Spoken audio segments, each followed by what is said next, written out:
कड़वक part 2 का class होगा। Chapter है कड़वक और इसका पहला भाग। कल आप लोग को हम पहला भाग बता दिए थे, और कल जिनका छूटा हुआ होगा वो आप इसमें देख लीजिएगा। और आज से चलेगा 8 नंबर में। इसको आप पहले श्लोक को देखिए, सुनिए, समझिए, तब इसको उतारिएगा। चैप्टर है, देखिए लेख दोहा है, एक नयन जस दर्पण होते ही निर्मल भाव। फिर से देखेंगे, एक नयन जस दर्पण और तेहू निर्मल भाव, और सब रूपवंत गई मुख जे वही कहीं न चाऊ। हमारे जो जायसी साहब हैं वो लिखते हैं इनमें, और इस दोहा से हम लोग को बताना चाहता है कि हमारे जो कवि हैं वो एक नयन के हैं। मतलब अब मेरे कवि को कितना आँख है? एक आँख है। एक आँख होते हुए भी वो दर्पण के समान है। किनके समान है? दर्पण के समान है। दैट मीन्स वो एक आँख से ही सारे दुनिया को देख लेता है। एक आँख से ही वो सारे दुनिया को देख लेता है, और निर्मल भाव और अपने आप में स्वच्छ महसूस करते हैं वो।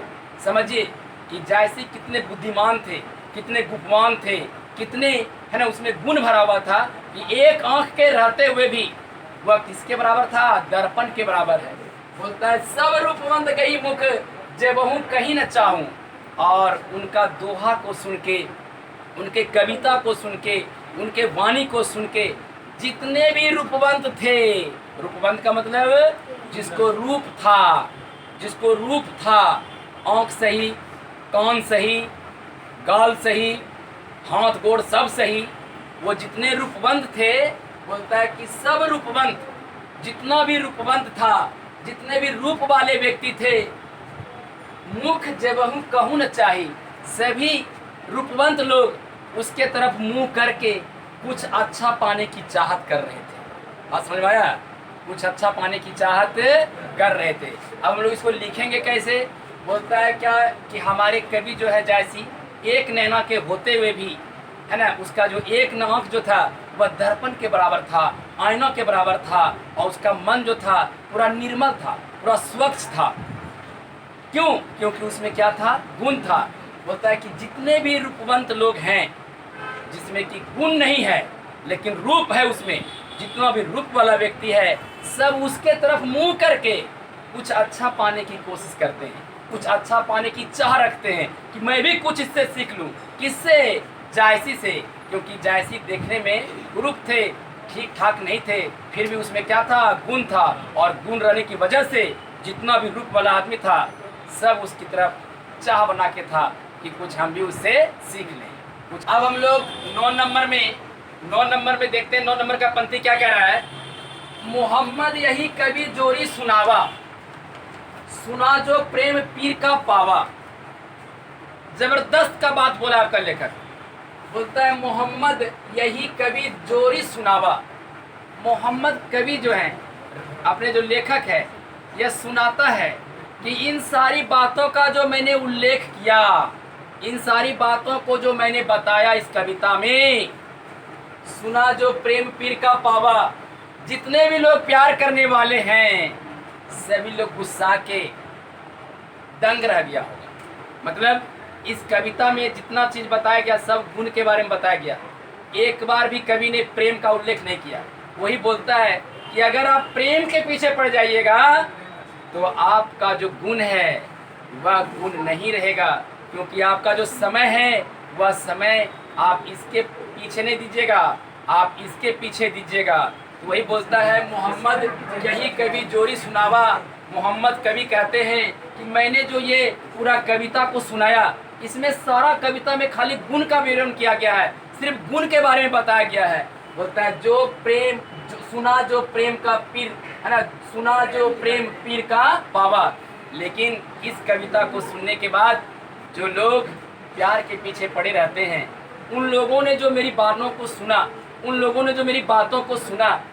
वो लोग आग बबूला हो गए होंगे कि कैसे कवि हैं, खाली गुने के बारे में खाली ये करो वो करो, और इसके करने के चक्कर में तो कुछ बताइए नहीं रहा है ये, है ना। तो उसको गुस्सा लगेगा ही, है ना। अब नेक्स्ट स्टेप आगे। गाढ़ी प्रीत नैन जल भई, औ मन जानी कवित अस किन्हा, मकु यह रहे जगत मह चिन्हा। कवि कहना चाहते हैं हम लोगों को कि जोरी लई रकत के लई, मैंने जो ये कविता को लिखा है, मैंने जो ये कविता को लिखा है, यह अपने खून से लिखा है। अपने खून से, मैंने स्याही से नहीं लिखा है, मैंने अपने खून से इस कविता को लिखा है, सजाया है।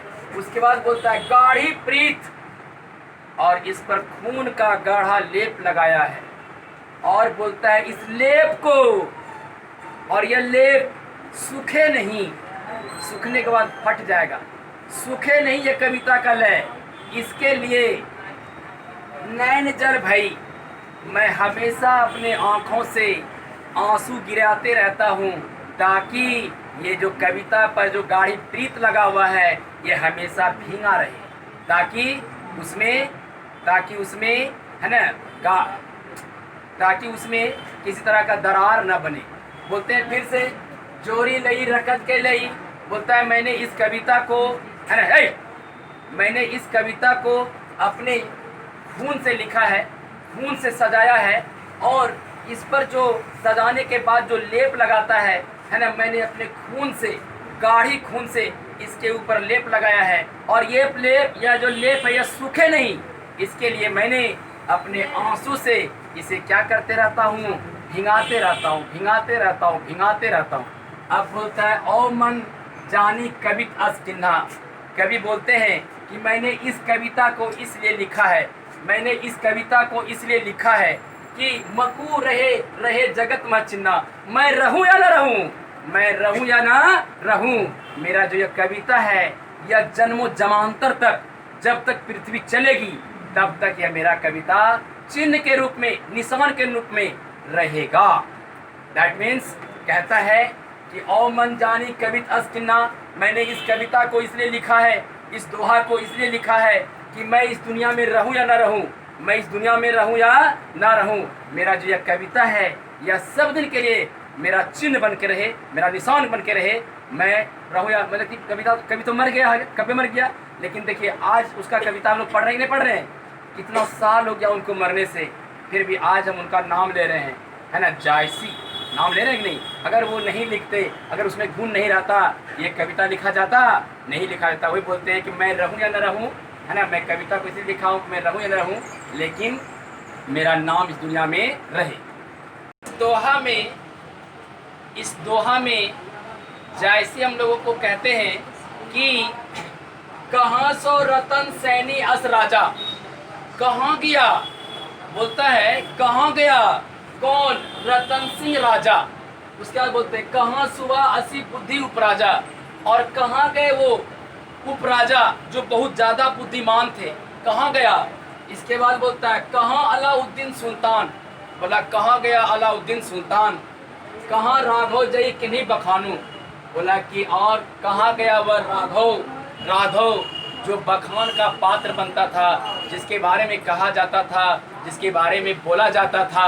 बोलता है कहाँ सुरूप पद्मावती रानी, और लेखक कहते हैं और जैसी कहते हैं कि कहाँ गई कौन, पद्मावती रानी, जो अपने आप को सुंदर कहती थी, सुंदर समझती थी। और लोग को बोले हल्ला नहीं करेगा, हो बोले हल्ला नहीं करेगा, कहाँ गई वो, है ना, पद्मावती रानी जो रूपों का खजाना थी, लोग उसको देखकर खड़े रह जाते थे। बोला कहाँ गया हुआ, बोला कि कोई न रहा जग रही बखानू, बोला इस दुनिया में कोई नहीं रहा, इस दुनिया में कोई नहीं रहा।